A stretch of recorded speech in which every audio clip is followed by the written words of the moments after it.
Денес од Зоран Заев и СДСМ во салата Борис Трајковски ке чуете многу лажни вести како слепата улица во која ја доведува државата ќе ја прикажуваат како прав пат.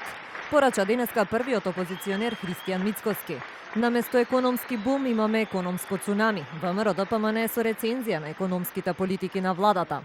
Наместо најавените 5% раст, БДП не е ни на половина. Падот во преработувачката индустрија е алармантен, а не е постигната ниту просечната плата од 30.000 денари, која се ветуваше во предизборие.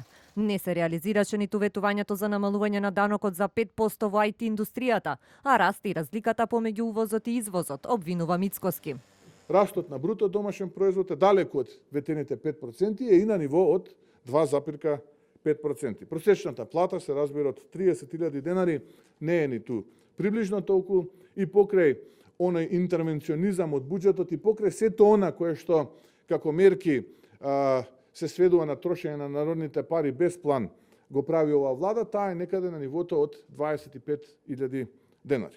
Мицкоски тврди дека со СДСМ се договориле веднаш по завршувањето на овие избори да седнат и да преговараат за измена на изборниот модел. Според неговите тврдења, имало два заклучоци. Опозицијата и рекла на власта да изберат еден, но СДСМ се попишманиле.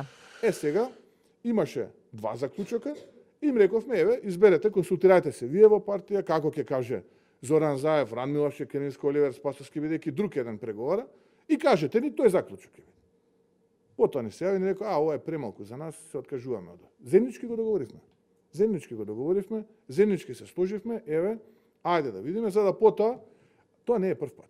Мицкоски најави подобри денови за економијата кога ВМРО ДПМН ќе дојде на власт, а опозицијата од утре најавува и анализи за тоа како власта ги трошела народните пари и како ги финансирале предизборните кампањи.